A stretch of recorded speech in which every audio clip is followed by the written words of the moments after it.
So we could maybe deepen the connection a little bit by guessing some of. Which is not a need that's not being met since he's passed.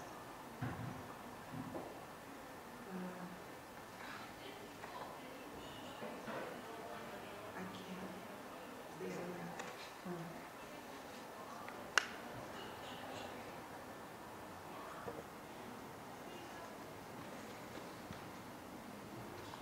Need for mourning. Plenty of that.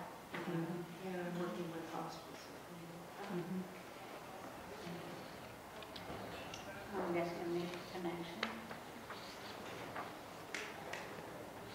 Yeah.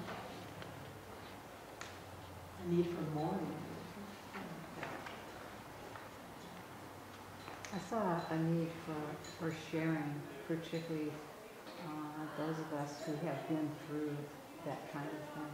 I think I heard sort of a need to hear that from people.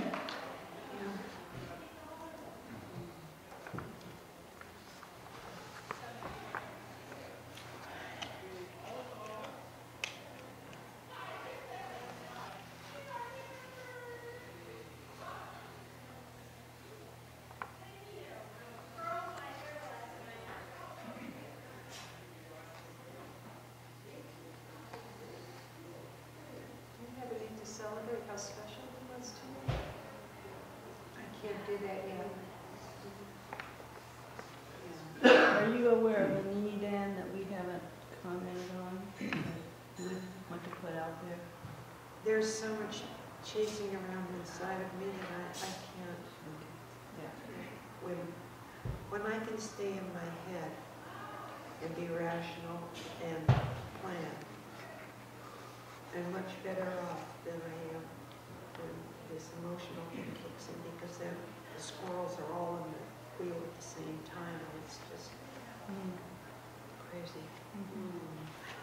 One of the things that I did come down here, I brought my brother's ashes back down with me, and I'm going to put him to rest at a very special place further south from here. So that's in there too, probably. There's some finality about it. It feels sad. Yeah. But he'll be back with the earth. So that's a little comforting.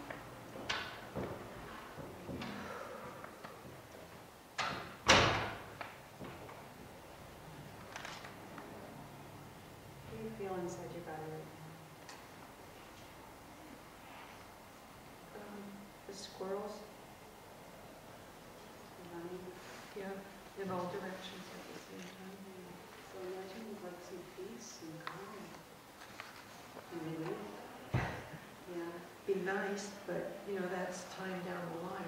I trust that, I guess that hope, and I trust that that's coming. But not if I stuff this. Yes. So if I stuff it, I'll be in big trouble. Yeah. Yeah. So you want to experience the sadness. Yeah, but I don't want to drag other people down with me. So I have to be careful. You know, I have to choose where I can let this loose. You got to fear. And this blindsided me, and that happens.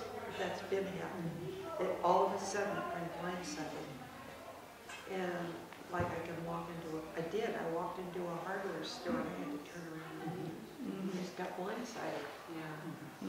So you wanting some predictability and No, no, the peace. you're wanting the peace. You're wanting to get there, but you're wanting to move through this, not to Yes. push this aside and ignore Yes. this. Yeah. So you're really wanting to feel it and experience it fully, Yes. and you're trusting. And then the joy. Well, Yeah. to the extent I believe deeply, to the extent that I can feel the sorrow, so also can I feel joy. And if I cut off the sorrow, I'm cutting off joy. You have trust. So Trust in yourself and your own I- process. yes. It sounds like. I do. Yeah. I heard a fear that you were imposing on people. That that's one of the squirrels that's running around. You don't want your sadness to impose. Infect other people. Right. Yeah. Yeah. True.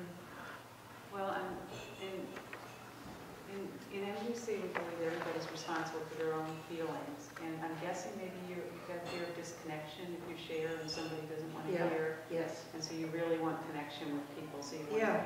you want to be aware of how they might perceive it. Yeah. Yeah. Exactly.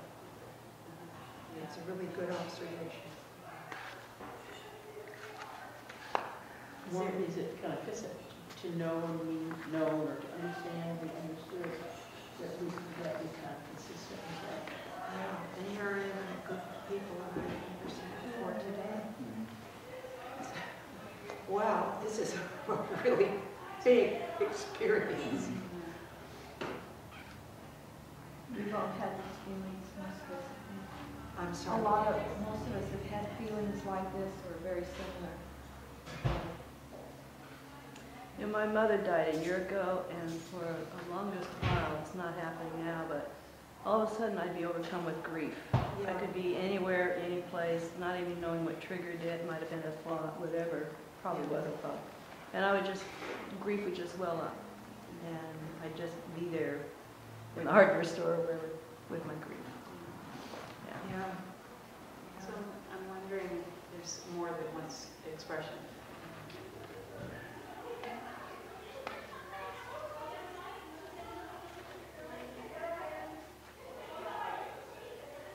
There's more turmoil involved in this because he's got a house over here in Antos.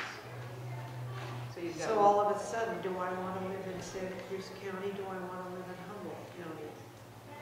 Do I want to do none of the above and go someplace else?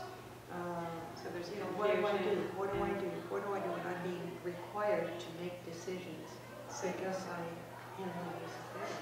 So you want clarity, Yeah. and I imagine you want some spaciousness because the decisions feel like they have Ah. time pressure. And Yeah. So you want Yeah. some space and some clarity. Clarity up here too. Yeah. Squirrels are up there too. Yeah. Sometimes. Yeah. You want some calmness and. Yes, Yeah. please. Just order that out. Just order that out. Yes, please. Yeah.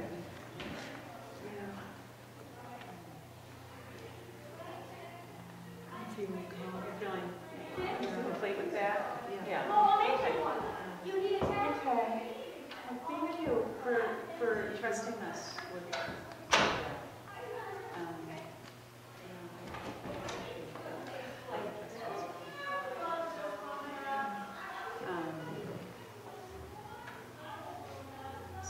So, does anybody want to debrief on that or go on like 10 more minutes of feeling stuff?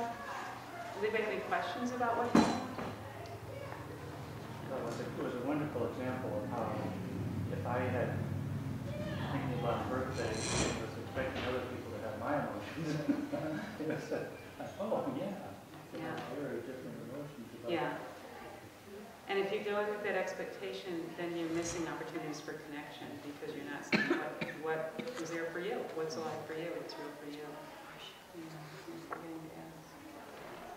Okay, well, I think I'll jump back into this because the next part is about how to express our feelings so others can hear them. One of the things you mentioned that I'm sure everybody can relate to is a fear that if we say something, somebody won't want to hear it and it'll lead to disconnection. And there are ways we can say things that are more likely to lead to connection and more likely to lead to disconnection, even though we can never control how somebody else takes things. So these are called faux feelings, and they're things that we say when we think we're expressing a feeling, and really we're expressing a blaming statement, and other people a blaming statement.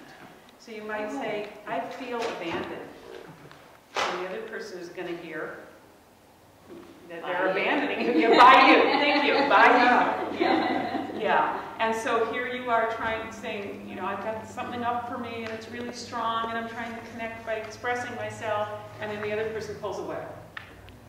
it sounds like you're trying to make an I statement, but you're really making a you statement. Yeah. You say, I'm abandoned, but it really means you're abandoned. Yeah. Wow. Another way we do this is we say, I feel, and then we have a thought after it instead of feeling. Every one of those is a participle. from Yeah. a verb. Yes. From a verb of the evil thing that somebody Yeah. did to me. No, you're right. And there are more than this. I just picked a few. So this is You just did an put my example. personal favorite. What's that? Violated. I feel violated. Yeah, that's another one. Yeah, there are lots more things. And another thing we do sometimes is say, I feel like you're trying to run the meeting. That's not a feeling. It's not on the feelings list. It's not in your body, you know. But so Well, that's, yeah, I feel, and then you put a thought in. that's a real clear thought. Yeah. These confuse me. because These are sometimes- confusing. Because those are, as she said, close to verbs. Yeah. Abandon is a verb. Was a past participle. So the quick way to figure out whether this is a faux feeling or not is ask, is this something in my body? Abandon isn't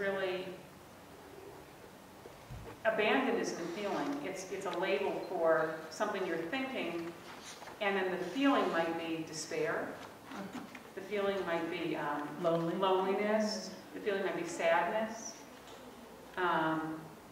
Attacked. The feeling might be fear. Or anger. Or anger, yeah. So these are, so just ask yourself, is it really a feeling in my body? Is it an emotion? Is it an emotion? Yeah, I like to think of a felt sense. Get right back to your body. Because emotions, sometimes, some people use that word, but sometimes you can just have a thought label rather than what is in my body. So I'm guessing that each of these has a bodily felt sense attached to it. So if you share... One of the ways I think about, and this I've always, it can be confusing, yes, is I think of, for me it helps to think of, if it's an action by the other person, and all of these actually are, an action by the other person, when I have a feeling, I always check out with myself, is this something that is in my body, or is it an action by another person that creates a feeling in my body? What is that feeling in my body? Yeah.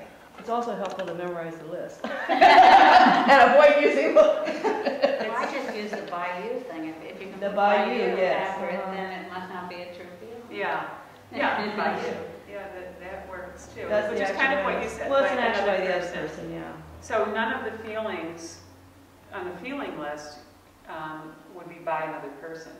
You know, I feel depressed by you doesn't make any Yeah, sense. you say I feel depressed, it would be, I feel attacked by you, and as a result, I feel depressed. depressed. So that helps me, make a Yeah, distinction. so I was going to do this is a really quick little exercise with the faux feelings. Do And you want us to choose what faux I- feelings? excuse me? Do you want us to choose faux feelings? Yeah. Pick your favorite. So,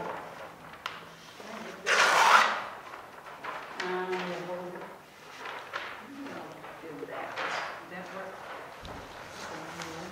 That's good. Okay. So what we'll do is get into pairs, 2, 4, 6, 8, 10, perfect. Get into pairs. Person A will say, I felt, and just think of some example in your mind where you felt one of these ways. So I felt abandoned when you walked out of the room. And then all the other person is going to do is share how they feel in the moment hearing that. My guess is they're going to feel some kind of pulling away. They're going to feel defensive or some kind of pulling away. So just, if somebody said that sentence to you, how would you feel? How do you feel? And then person A is going to say, take the same situation and say, when I told myself that you, so you're owning that it's your own thought. When I told myself that you abandoned me, I felt, and then use a bodily sense. And then person B will share how it felt to hear that. So person A will have the experience of what kind of energy do you have when you're using these words, and what kind of energy do you have when you're using a real feeling word. And person B will have the experience of what does it feel like to hear these blaming words, and what does it feel like to hear the real feeling words. That make sense?